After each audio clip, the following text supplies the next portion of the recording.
My name is Jenin Younes, and I'm litigation counsel at the New Civil Liberties Alliance. So NCLA filed a lawsuit on behalf of Professor Todd Zwicky from a law professor at George Mason University, arguing that forcing him to get the vaccine because he has natural immunity violates his constitutional and statutory rights. Professor Zwicky had contracted COVID in March of 2020, and he had very high antibody levels. And GMU came down with a mandate saying that all employees had to get the vaccine or they could be terminated unless they acquired a medical or religious exemption.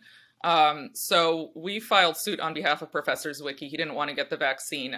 His immunologist, Dr. Human Nurchasm, wrote an affidavit attesting that he could face heightened risk of adverse consequences from the vaccine because of his antibody levels. There's evidence that if you've had COVID at any antibody level, you face heightened risk of adverse effects, but especially the higher your antibody levels get, the worse it can be. And then we also got declarations from professors or doctors, I guess, Jay Bhattacharya from Stanford University and Martin Kulldorff of Harvard University, attesting to the durability and robustness of natural immunity. We filed a lawsuit and it ended up getting resolved out of court. The school decided to grant him a medical exemption on other grounds. But it was quite notable. I met with the GMU attorneys at some point and they said, our position, GMU's position, is that natural immunity does not exist.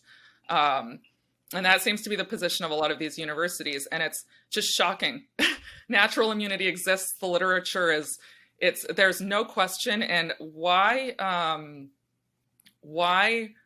people are playing politics with science like this is beyond me. I don't know if the scientific community will ever be able to regain trust after this, the public's trust. So the broader legal implications of these types of suits, the idea is to get into a courtroom and get a judge to recognize that natural immunity exists and that it's not constitutional or morally right to force people who have natural immunity to get the vaccine or coerce them. I mean, yes, we're not talking about tying people to a table and forcibly injecting them, but if you're talking about a tenured professor's job, it's sort of equivalent.